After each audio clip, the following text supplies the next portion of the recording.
আপোনালোকে APSC CC prelims 2026 দিবলৈ গৈ আছে সেইকাৰণে এই সেশনটো বহুত বেছি গুৰুত্বপূৰ্ণ। প্ৰথম কথা অলপমান সময় ধৈৰ্য ধৰক আৰু ট্ৰাষ্ট মি। ক'ৰ পৰা কেনেকৈ এই ভিডিঅ'টো পাইছে মই নাজানো। যদি আপোনালোকে এইটো কেনেবাকৈ ক্লিক কৰি ইয়াতনো কি আছে চাবলৈ বিচাৰিছে তেনেহ'লে 10-15 মিনিট সময় মই যিখিনি কথা ক'ম বা যিখিনি কুৱেশ্যন পেটাৰ্ণ আপোনালোকক মই দেখুৱাই দিম বহুখিনি কথা শিকিবলৈ পাব আৰু কেনেকৈ পঢ়িলে কি পঢ়িলে আপোনালোকে প্ৰিলিমছত কম পঢ়িও ক্লিয়াৰ কৰিব পাৰিব সেইখিনি গম পাই যাব। চাওক প্ৰথম কথা প্ৰিলিমছৰ কাৰণে বহুত বেছি পঢ়িব নালাগে। অলপমান ষ্ট্ৰেটেজিৰ প্ৰয়োজন আৰু অলপমান আপোনালোকে PYQ এনালাইচিছ কৰি বা ট্ৰেণ্ডটো কি চলি আছে সেইখিনি যদি চাই তেনেহ'লে আপোনালোকৰ 120% প্ৰিলিমছ ক্লিয়াৰ হ'ব। আৰু এইবাৰ আমাৰ মিছন আছিলে যে আমি বহু ষ্টুডেণ্টক প্ৰিলিমছ ক্লিয়াৰ কৰোৱাত সহায় কৰিম আৰু আপোনালোকে এই সেশনটো বা এই সিৰিজটো ইয়াত ধৰক 4-5টা মান মই ভিডিঅ' দিম, গোটেইকেইটা ভালদৰে চাব। আজি মই কেইটামান কুৱেশ্যন দেখুৱাবলৈ গৈ আছো আৰু APSCয়ে কিছুমান টপিকৰ ওপৰত কেনেকুৱা কুৱেশ্যন সোধে বা এটা টপিকতেই প্ৰত্যেকখন কুৱেশ্যন পেপাৰতেই আপোনালোকে কুৱেশ্যন পাবই পাব। এতিয়া চাওক ভৱেন্দ্ৰনাথ শইকীয়া। ভৱেন্দ্ৰনাথ শইকীয়াৰ ওপৰত APSCৰ প্ৰিলিমছ হওক বিভিন্ন ডিপাৰ্টমেণ্টেল এক্সাম হওক মেইনছ হওক সকলোতে কুৱেশ্যন পাব। এতিয়া আপোনালোকে কেইটামান বস্তু মন কৰক। APSCৰ কিছুমান কমন টপিক আছে আৰু ফেভাৰেট টপিক আছে। সেইকেইটাৰ ওপৰত প্ৰত্যেকবাৰে কুৱেশ্যন সোধে আৰু কেনেকৈ কুৱেশ্যনবোৰ চেঞ্জেছ কৰে বা কি প্ৰকাৰে সোধে এবাৰ ভালদৰে মন কৰিব। এই কুৱেশ্যনটো চাওক হা। ভৱেন্দ্ৰনাথ শইকীয়াৰ ওপৰত প্ৰত্যেকখন পেপাৰত মেইনছ হওক প্ৰিলিমছ হওক ডিপাৰ্টমেণ্টেল এক্সাম হওক সকলোতে পাবই। এই কুৱেশ্যনটো কেনেকৈ সুধিছে চাওক। Which of the following films is not directed by Bhabendranath Saikia. ঠিক আছে এনেকৈ সুধিছে। তাৰ পাছত আকৌ কুৱেশ্যন কেনেকৈ সুধিছে চাওক। Doctor Bhabendranath Saikia's movies have been rated highly by the critics across the country besides winning awards. ঠিক আছে এইখিনি এনেই লিখি দিছে। Doctor Saikia had made his debut as a director in Sandhya Raag. ঠিক আছে and directed 7 Assamese movies. 7খন মুভি ভৱেন্দ্ৰনাথ শইকীয়াই ডাইৰেক্ট কৰিছে। ইনফৰমেশ্যন আপোনালোকক দি দিছে। কুৱেশ্যনটো কি সুধিছে চাওক। Here are 4 award winning movies. ঠিক আছে name the second movie in chronological sequence of his direction. চাওক প্ৰথমবাৰ সুধিলে যে কোনখন নহয় ক'লে যে কোনখন ফিল্ম ভৱেন্দ্ৰনাথ শইকীয়াই পৰিচালনা কৰা নাই। দ্বিতীয়বাৰ কি সুধিছে যে ভৱেন্দ্ৰনাথ শইকীয়াই 7খন চিনেমা 7খন ফিল্ম ডাইৰেক্ট কৰিছে। ইয়াতে ক্ৰনলজিকেল অৰ্ডাৰত মানে সুধিছে যে ছেকেণ্ড কোনখন হয়। প্ৰথমখন আছিল সন্ধ্যা ৰাগ, দ্বিতীয়খন কোনখন হয়। এতিয়া বহুতে জানে যে কোনখন কি ভৱেন্দ্ৰনাথ শইকীয়াদেৱে ডাইৰেক্ট কৰিছে, কিন্তু কিমান চনত বা ক্ৰনলজিকেল অৰ্ডাৰটো কোনেও মনত নাৰাখে। ঠিক আছে কিন্তু APSCয়ে এনেকুৱা কুৱেশ্যন সুধি দিয়ে আৰু এইবোৰ কুৱেশ্যনত বহুতে ফচি যায়। যিয়ে অলপমান মন দি যায় তেওঁলোকৰ ইয়াত 2 মাৰ্কছ কনফাৰ্ম হৈ যায়। এতিয়া মন দিব ইয়াত চাওক। প্ৰথম আছিল সন্ধ্যা ৰাগ 1977। তাৰপিছত কি কৰিছিলে অনিৰ্বাণ। তাৰপিছত কি কৰিছিলে অগ্নিস্নান। তাৰপিছত কোলাহল, সাৰথি, আৱৰ্তন, ইতিহাস আৰু কাল সন্ধ্যা। নেক্সট আপোনালোকে কি চাই যাব জানে? ভালদৰে মন দিব। এই কুৱেশ্যনটো আকৌ সুধিব। এইবাৰ সুধিব 4খন দিব। ধৰক এইখন দি দিলে ক্ৰনলজিকেল অৰ্ডাৰত মিলাব দিব। গম পালে ন? দুটা টাইপৰ কুৱেশ্যন আহি গ'ল। 3 নম্বৰ টাইপটো আহিব ধৰক সন্ধ্যা ৰাগ দিলে, অনিৰ্বাণ দিলে, অগ্নিস্নান দিলে, কোলাহল দিলে, ক'ব যে ক্ৰনলজিকেল আপোনালোকে মিলাওক কোনখন প্ৰথম আছিল, কোনখন দ্বিতীয় আছিল, কোনখন তৃতীয় আছিলে। গম পালে ন? এই বস্তুবোৰ আপোনালোকে ডিকোড কৰিব লাগিব। চাওক এতিয়া ভৱেন্দ্ৰনাথ শইকীয়াৰ ওপৰত প্ৰত্যেকখন পেপাৰত আৰু কি কুৱেশ্যন সুধিছে এবাৰ এইখন চাওক। এবাৰ এই কুৱেশ্যনটো চাওক। ইয়াত কি কৈছে যে which one of the following statements regarding Bhabendranath Saikia is not correct. আকৌ ভৱেন্দ্ৰনাথ শইকীয়াৰ ওপৰতে আহি গ'ল। হি ৱাজ এৱাৰ্ডেড সাহিত্য academy award in 1976. He was awarded Assam Valley Literary Award in 1990. He was awarded Saraswati Honman Award in 1995. He was awarded Srimanta Shankardev Award 1998. ঠিক আছে এতিয়া আপোনালোকে এই কুৱেশ্যনটোৰো এনচাৰ কৰিব পাৰিব। আজি মই কুৱেশ্যন এনচাৰ কৰাবলৈ অহা নাই। মই কৈছোঁ যে APSCৰ কমন টপিক বা ফেভৰেট টপিক সেইবোৰ টপিক আপোনালোকে বাচিব জানিব লাগিব আৰু আপকামিং এক্সামত কেনেকুৱা ধৰণৰ কুৱেশ্যন আহিব পাৰে সেইটো যদি অলপমান আপোনালোকে গম পায় তেনেহ'লে পৰীক্ষা ভাল হ'ব। এতিয়া নেক্সট ইয়াৰ পৰা কি সুধিব পাৰে এই ইয়াৰবোৰ দিব আৰু ভৱেন্দ্ৰনাথ শইকীয়াই কি এৱাৰ্ড পাইছে দিব। আপোনালোকক লিষ্টটো মিলাবলৈ দিব। ঠিক আছে এবাৰ যদি সুধিছে কোনকেইটা পোৱা নাই সেইবাৰ সুধিব পাৰে কোনকেইটা পাইছে। গতিকে ভৱেন্দ্ৰনাথ শইকীয়াই কি এৱাৰ্ড পাইছে এবাৰ চাই থৈ দিব। গম পালে? আৰু চাওক আকৌ চাওক APSCয়ে সুধিছে কিমান ভৱেন্দ্ৰনাথ শইকীয়া কিমান ভাল পায় বা এইটো কিমান কমন টপিক হয়। আপোনালোকে যদি আগতে পৰীক্ষা দিছে গম পাব। এই কুৱেশ্যনটো চাওক, ইয়াতো ভৱেন্দ্ৰনাথ শইকীয়াৰ ওপৰতে কুৱেশ্যনটো আহিছে যে with respect to the Assam valley literary award consider the following statements and select the correct ones using the codes given below. প্ৰথম ষ্টেটমেণ্টটো মন কৰক, doctor Bhabendranath Saikia was the first recipient of the award. Bhabendranath Saikia আকৌ আহি গ'ল। গতিকে এনেকুৱা এখন পেপাৰ নাই য'ত ভৱেন্দ্ৰনাথ শইকীয়াৰ বিষয়ে কুৱেশ্যন সোধা নাই, কিন্তু প্ৰত্যেকবাৰে কুৱেশ্যনটো অলপমান চেঞ্জেছ কৰি দি আছে, বা এবাৰ যদি মুভিবোৰ সুধিছে, অইনবাৰ এৱাৰ্ড সুধি দিছে, অইনবাৰ ক্ৰনলজিকেল অৰ্ডাৰত সুধি দিছে, নেক্সট আৰু কি কি সুধিব পাৰে। আৰু ইয়াৰ ওপৰত মই ক'লোৱে যে ইয়াত মিলাব দিব পাৰে বা আৰু কি কেনেধৰণৰ কুৱেশ্যন সুধিব পাৰে, সেই কুৱেশ্যনবোৰ আমি যিবোৰ আমাৰ GS বুষ্টাৰ চলি আছে তাত নিম। আজি মই আপোনালোকক কুৱেশ্যন পেপাৰ পেটাৰ্ণ দেখাবলৈ গৈ আছোঁ আৰু অলপমান ষ্ট্ৰেটেজি লগাওক, 100% আপোনালোকে প্ৰিলিমছ ক্লিয়াৰ কৰি দিব। ঠিক আছে, এই কুৱেশ্যনটো চাব কুৱেশ্যন আপোনালোকে কৰক, আপোনালোকে কৰিব পাৰিব। আছাম ভেলী লিটাৰী এৱাৰ্ডৰ ওপৰত আকৌ সুধিব পাৰে, বা কেতিয়াবা কুৱেশ্যনটো ইয়াৰ পৰা বনাই দিব পাৰে যে আছাম ভেলী লিটাৰী এৱাৰ্ড প্ৰথম কোনে পাইছিলে। ঠিক আছে, তাৰপিছত the award is sponsored by Tata tea limited, এইটো ভুলেই হৈ আছে। কোনে? উইলিয়ামছন মেগৰ গ্ৰুপ জি কোম্পানী, এইটো মনত ৰাখিব, কেতিয়াবা এইটো কুৱেশ্যন সুধি দিব পাৰে। ঠিক আছে, তো আৰু ইয়াত কি কৈছে, the trophy has been design by Shobha Brahma, এইটো কাৰেক্ট হয়, কেতিয়াবা সুধি দিব পাৰে যে এই ট্ৰফিটো কোনে ডিজাইন কৰিছিলে। ঠিক আছে, এই বস্তুবোৰ আপোনালোকে এনেকুৱা কুৱেশ্যনবোৰ আপোনালোকে কেতিয়াও এৰি থৈ নাযাব। এই PYQৰ পৰা আৰু ইন ফিউচাৰ কুৱেশ্যন বনাব পাৰে। ঠিক আছে, এনেকৈয়ে আৰু কিছুমান কুৱেশ্যন মন কৰক। 2024ত চৰাইদেউ মৈদামচক যেতিয়াৰে পৰা ইউনেস্কো ৱৰ্ল্ড হেৰিটেজ ছাইট হিচাপে ঘোষণা কৰা হ'ল, তাৰ পাছত প্ৰিলিমছ হওক বা বিভিন্ন ডিপাৰ্টমেণ্টেল এক্সামত আপোনালোকে চৰাইদেউ মৈদামচৰ ওপৰত কুৱেশ্যন দেখা পায়।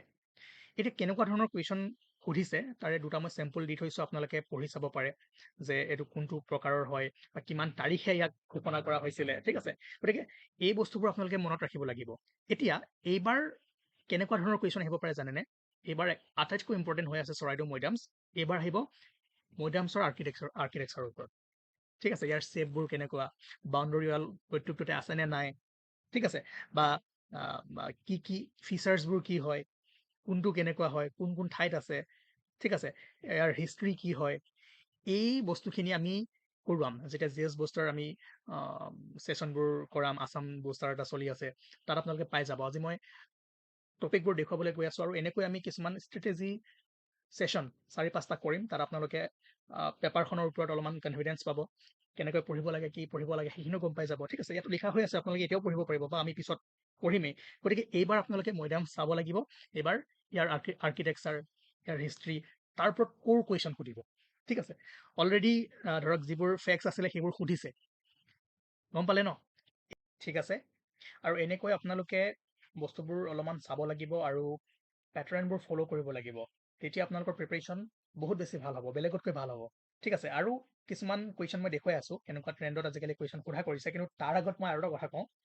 আজিৰ আমি ডিছকাশ্যনটো যিহেতু ষ্ট্ৰেটেজিৰ ওপৰতে কৰি আছোঁ, সেইকাৰণে মই আৰু এটা কথা ক'ব ওলাইছোঁ। আপোনালোকৰ যিসকল ধৰক ছিনিয়ৰ আছে বা টপাৰ আছে, তেওঁলোককো সুধিব পাৰে। পৰীক্ষাত গৈ আপোনালোকে কুৱেশ্যন পেপাৰ যেতিয়া পাব, তাৰ পাছত এনেকুৱা এটা ফিল আহিব যে ইমান দিনে যে পঢ়িলোঁ, চিলেবাছ যে কমপ্লিট কৰিলোঁ, একো লাভেই নহ'লচোন, একো অহাই নাইচোন। এইটো স্বাভাৱিক। ঠিক আছে, আপুনি যিমানেই নপঢ়ক, যিমানেই মানে পৃথিৱীখন ওলোটাই নিদিয়ক কিয়, আপুনি পৰীক্ষাত গৈ কেতিয়াও ডাইৰেক্ট কুৱেশ্যন নাপায়, বা আপুনি পঢ়াৰ ভিতৰত কুৱেশ্যন নাই বুলিয়ে ক'ব পাৰিব। ঠিক আছে, কি কৰিব লাগিব জানে? তাত গৈ আপোনালোকে গেছ ৱৰ্ক কৰিব লাগিব। 10-12টা কুৱেশ্যন আপোনালোকে পাব, ডাইৰেক্ট জানিব, সেইবোৰ আপোনালোকে ভুল কৰিব নোৱাৰে। কিন্তু কুৱেশ্যনবোৰ এনেকুৱাও নহয় যে একেবাৰে নেদেখা কুৱেশ্যন, তেনেকুৱা নহয়। তাৰে আপোনালোকে হয়তো 30% জানিব, ক'ৰবাত 50% জানিব। ঠিক আছে, সেই বস্তুবোৰ আপোনালোকে যিখিনি জানে, সেই জানাখিনিৰ পৰাই আপোনালোকে কুৱেশ্যনৰ এনচাৰটো কৰিবলৈ ট্ৰাই কৰিব লাগিব। আৰু সেইবোৰ কেনেকৈ কৰিব? আমাৰ যিবোৰ PYQ চিৰিজ আছে, যিবোৰ আমাৰ মক টেষ্ট চিৰিজ আছে, য'ত আমি কৰোৱাই থৈ দিছোঁ, বহুত কুৱেশ্যন কৰোৱাই থৈ দিছোঁ, KSCS আছাম ভিজিট কৰা, তাত বস্তুবোৰ শিকিব পাৰিব। ঠিক আছে, সেই এলিমিনেশ্যন কৰি, গেছ কৰি, তেনেকৈ আপোনালোকে পেপাৰখন কৰি থৈ আহিব লাগিব। আৰু এনেকৈ কৰিলেহে আপোনালোকৰ প্ৰিলিমছ ক্লিয়াৰ হ'ব। আপোনালোকে, ঠিক আছে, মোৰ কথা মানিব নালাগে, যিসকল টপাৰ হৈছে তেওঁলোকৰ চিনাকি আপোনালোকৰ থাকিব পাৰে, তেওঁলোকক সোধকগৈ। ডাইৰেক্ট কুৱেশ্যন আপোনালোকে কেতিয়াও নাপায়। আৰু এই বস্তুবোৰ আপোনালোকে এনেকৈ গেছ কৰিব লাগিব, জানা বস্তুবোৰ এলিমিনেট কৰিব লাগিব, নাজানাটো আঁতৰাব লাগিব। মানে যুদ্ধ এখন কৰিব লাগিব, যুদ্ধ এখন কৰিহে আপোনালোকে পেপাৰখন কমপ্লিট কৰি থৈ আহিব পাৰিব। ইজি নহয়, ঠিক আছে, ইজি টাস্ক নহয়। পঢ়ি যাব, সেইবোৰকে আহিব, যিবোৰ পঢ়ি যাব, ডাইৰেক্ট কুৱেশ্যন আশা কৰি নাযাব ইমান। ঠিক আছে, আমি ইয়াৰ ওপৰত আৰু সেশন কৰিম, কেনেকৈ গেছ কৰিব, কেনেকৈ এলিমিনেট কৰিব, সেইবোৰ গম পাই যাব। তাৰ পাছত এটা নতুন ট্ৰেন্ড আহিছে APSCত, আৰু এই কুৱেশ্যনটো চাওক, 22 নম্বৰ কুৱেশ্যনটো, সেইটো আপোনাৰ APSC CC Prelims 2025 যোৱাবাৰ সুধিছে, বহুতে কুৱেশ্যনটো পঢ়িছে। তাৰ পাছত আকৌ এনেকুৱা সেম টাইপৰ কুৱেশ্যন সুধিছে, গতিকে এইটো ট্ৰেন্ডত কুৱেশ্যন আৰু আহিব পাৰে, যিহেতু নতুন হৈ আছে। চাওক, কুৱেশ্যনটো আপোনালোকে নিশ্চয় পঢ়িছে যে অথৰ্ছ অৰূপ কুমাৰ দত্ত, অৰূপজ্যোতি শইকীয়া, সম্ৰাট চৌধুৰী হেভ কমন থিমছ ইন দিয়াৰ ৰাইটিং। কমন থিম কি হয়, এতিয়া বহুতে তেওঁলোকে কি বুক লিখিছে সেইবোৰ পঢ়ি যায়, হয়নে নহয়?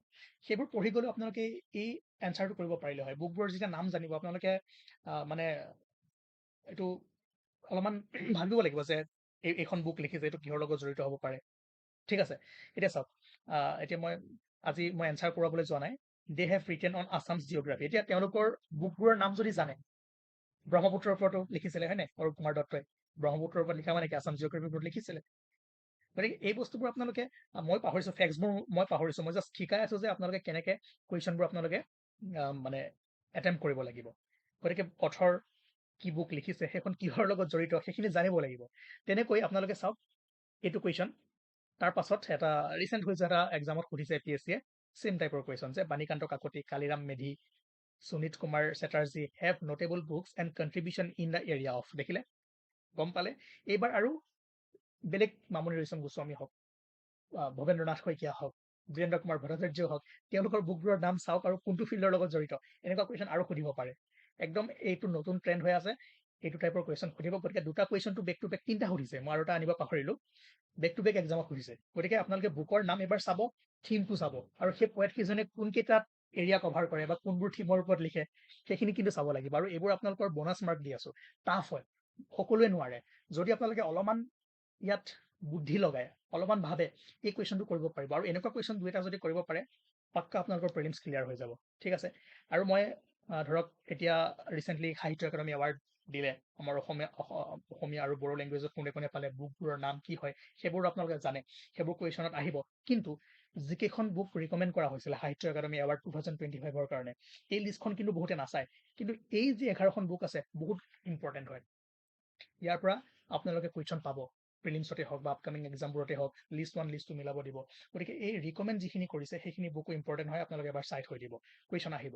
ঠিক আছে, তেনেকৈ ট্ৰাইবৰ ওপৰত কুৱেশ্যন আহে। এবাৰ এটা ইম্পৰ্টেণ্ট ট্ৰাইব হৈ আছে টাই ফাকেসকল, তেওঁলোকৰ ওপৰত আমি আছাম কাৰেণ্ট এফেয়াৰ্ছ যেতিয়া পঢ়িছিলোঁ, তাত ধুনীয়াকৈ পঢ়ুৱাই থোৱা আছে, ছেশ্যনটো চাব। ঠিক আছে, টাই ফাকেসকলৰ ওপৰত এবাৰ কুৱেশ্যন আহিবই আহিব, 100% আহিব। কিয় আহিব তাৰ বিষয়েও মই কৈ থৈ দিছোঁ। ঠিক আছে, আজিৰ ছেশ্যনটো বহুতে ভাবিব পাৰে যে ছাৰে পঢ়ুৱাব আহি বা দাদাই পঢ়ুৱাব আহি এইবোৰ কি কৈ আছে। নাই, আজি আমি এটা ষ্ট্ৰেটেজি ছেশ্যন কৰিছোঁ, তাৰপিছত লাহে লাহে পঢ়িম আৰু কেনেকৈ গেছ কৰিব, কোনবোৰ কুৱেশ্যন আহিব পাৰে, কি হ'ব পাৰে, এনেকুৱা আমি আৰু 4-5টা ছেশ্যন যেতিয়া কৰিম, আপোনালোকৰ কনফিডেঞ্চ আহি যাব। ঠিক আছে, টাই ফাকেসকলৰ ফেষ্টিভেল, ড্ৰেছেছ, সেইটো ইম্পৰ্টেণ্ট হৈ আছে, এবাৰ কুৱেশ্যন পাব, লিখি থৈ দিয়ক, সেইটো স্ক্ৰীনশ্বট ৰাখি থৈ দিয়ক, ছেভ কৰি থৈ দিয়ক, পৰীক্ষাত গৈ চাবগৈ আপোনালোকে। ঠিক আছে, কিন্তু যিহেতু এবাৰ CM ছাৰে কৈছে যে কোচিং ইনষ্টিটিউটে বা কি পঢ়ায় সেইবোৰ চাব দিছে, সেই তাৰ উল্টা কুৱেশ্যন পেপাৰ কাটিব দিছে। এতিয়া মইতো সৰু সুৰা ইউটিউবাৰ হয়, মোক কিমান বাৰু ফ'ল' নকৰে APSCয়ে। যদি কৰি দিয়ে আপোনালোকে, বহুত চাই, বহুত শ্বেয়াৰ কৰি দিয়ে, তেতিয়া বেছি ভিউজ হোৱাৰ লগে লগে APSCয়ে অলপমান চেক কৰিব যে ই কিনো পঢ়াই আছে চাওঁ, তেতিয়া হয়তো উল্টা অলপমান কাটি দিব পাৰে। কিন্তু ঠিক আছে, এতিয়াও ইমান বাৰু মই হোৱা নাই মোৰ যে চেনেল চাব মই কি পঢ়ুৱাই আছো, কি নাই পঢ়োৱা। কিন্তু যিখিনি পঢ়ুৱাই আছো, বিশ্বাস ৰাখক এই বস্তুবোৰ ভাল হয়, এনেকুৱা আপোনালোকে ফ'ল' কৰক, কামত আহিব। ঠিক আছে, ত' আৰু ধৰক কেইটামান কুৱেশ্যন কৰক, এইকেইটা কুৱেশ্যন যদি পাৰে কৰক, সুধিছে। লগতে এই নাম্বাৰটোত কণ্টেক্ট কৰিব পাৰে, ভাল ভাল মেটেৰিয়েলছ পাব, কাৰেণ্ট এফেয়াৰ্ছ পাব, মেইনলি এনেকুৱা টাইপৰ কুৱেশ্যনবোৰ, চিলেক্টেড কুৱেশ্যন পাব, সেইবোৰ কৰিব পাৰিব। ঠিক আছে, বহুতে গ্ৰুপ জইন কৰিছে, প্ৰিলিমছ বুষ্টাৰ। বাকী আৰু ভাল ভাল কুৱেশ্যন আছে, আমি PYQ এনালাইচিছ কৰিম, কাৰেণ্ট এফেয়াৰ্ছ কৰিম, এক্সপেক্টেড কুৱেশ্যন কৰিম, বা APSCয়ে কোনবোৰ কুৱেশ্যন সুধিছে, কি আৰু আহিব পাৰে। আজি আমি ধৰক কিছুমান সহজ কুৱেশ্যন লৈছোঁ, বা যিবোৰ কমন টপিক আছে সেইবোৰ লৈছোঁ। নেক্সট ছেশ্যনত আমি আৰু অলপমান পুৰত সোমাম যে কেনেকুৱা কুৱেশ্যন তেওঁলোকে সুধি আছে, কি কৰি আছে। এনালাইচিছ যিমান কৰিব সিমান আপোনালোকৰ লাভ হ'ব। ঠিক আছে, গতিকে জনাব এনেকুৱা ছেশ্যন যদি আৰু লাগে, আমি 2-3টা কৰিম। তাৰপিছত আমাৰ যিবোৰ ধৰক কুৱেশ্যন, আমাৰ MCQ চিৰিজ হওক বা কাৰেণ্ট এফেয়াৰ্ছ চিৰিজ হওক, সেইবোৰ চলি আছে। এটা আমাৰ আছাম স্পেচিয়েল আছাম বুষ্টাৰ এটা চলি আছে, GS বুষ্টাৰ এটা চলি আছে, সেইবোৰ চাব। আপোনালোকৰ প্ৰিপেৰেশ্যনৰ লগতে মই যিমান পাৰোঁ হেল্প কৰিম। সকলোৱে ধৰক এটা বস্তু মন কৰিব, কাট অফ ধৰক যদি 20-30 থাকে, ধৰক আপোনালোকে 29-28 পায়, 2-3 মাৰ্কছৰ কাৰণে ৰৈ যায়, সেই 2-3 মাৰ্কছ পোৱাত মই যিমান পাৰোঁ সহায় কৰিম। ঠিক আছে, থেংক ইউ।